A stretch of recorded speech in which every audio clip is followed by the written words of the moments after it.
இன்னைக்கு 2 tyre cake தான் ready பண்ண போறோம். இதுல பாத்தீங்கன்னா 1.5 kgல ரெட் வெல்வெட் ஃபிளேவர்ல கேக் கேட்டிருந்தாங்க. இந்த ரெட் வெல்வெட் ஃபிளேவர் சாக்லேட் கேக்கு இதுல எல்லாம் பாத்தீங்கன்னா கிரம்ஸ் அதிகமா வரும்.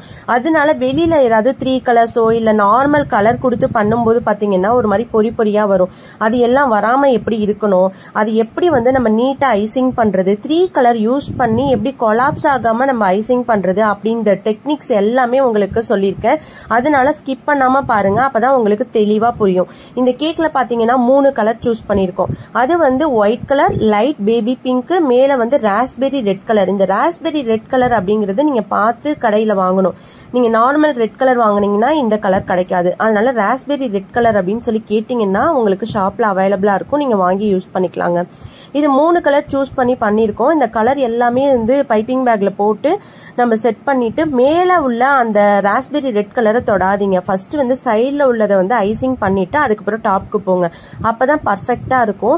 இல்லைன்னா கொலாப்ஸ் ஆகி கலர் எல்லாம் ஒரே கலரா மாறிடும்.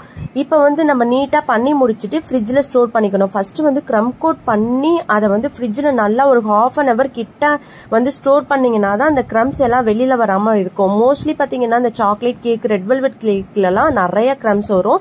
அதனால இந்த மாதிரி ஃபாலோ பண்ணி இதை யூஸ் பண்ணி பாருங்க, சூப்பரா ஐசிங் பண்ணி முடிச்சிடலாம். இந்த ஃப்ரெஷ்ஷான ரோஸ்லாம் நம்ம கட் பண்ணிட்டு வாஷ் பண்ணி எடுத்துட்டு இந்த ஃப்ளவர்ஸ்க்கு அடியில பாத்தீங்கன்னா அந்த கிளிங் ராப்னு சொல்லுவோம், அந்த ஃபாயில் கவரை நம்ம கவர் பண்ணிட்டு அதை நம்ம செட் பண்ணி முடிச்சிட்டோம்னா பர்ஃபெக்டா இருக்குங்க. அந்த ஸ்மெல்லும் வராது. அதனால நம்ம புதுசா இந்த ஃப்ரெஷ்ஷான ஃப்ளவர்லாம் யூஸ் பண்றோமே, அதனால அதோட அந்த நறுமணம் எல்லாமே கேக்ல கலந்து நம்ம சாப்பிட முடியுமா அப்படிங்கறத யோசனை எல்லாம் தேவையில்லை. நம்ம கிளிங் ராப் பண்ணி பண்ணோம்னா எந்தவித ப்ராப்ளமும் வராது. இந்த டெக்னிக்லாம் நீங்க யூஸ் பண்ணிக்கோங்க. எப்பொழுதுமே பாத்தீங்கன்னா இந்த 2 டயர் கேக் எல்லாமே ஐசிங் பண்ணிட்டு அதை 1 மணி நேரம் கிட்ட ஃப்ரிட்ஜ்ல ஸ்டோர் பண்ணிட்டு அதுக்கப்புறம் நீங்க தூக்கி வைங்க. எந்த ஒரு கிராக்கும் இருக்காது, சைட்ல எந்த ஒரு டேமேஜும் இருக்காது. அந்த மாதிரி யூஸ் பண்ணி நீங்க இந்த 2 டயர் கேக்லாம் ரெடி பண்ணிட்டீங்கன்னா பக்காவா ரெடி பண்ணி கொடுக்கலாம். பாக்குறதுக்கும் நீட்டா இருக்குங்க. இந்த கேக்கோட டிசைன் உங்களுக்கு பிடிச்சிருக்கும்னு நினைக்கிறேன்.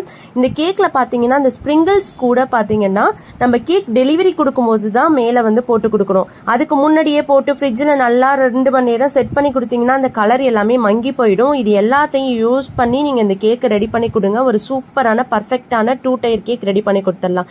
இந்த வீடியோ உங்களுக்கு யூஸ்ஃபுல்லா இருக்கும்னு நம்புறேன். இந்த வீடியோ உங்களுக்கு பிடிச்சிருந்துச்சுன்னா சப்ஸ்கிரைப் பண்ணுங்க.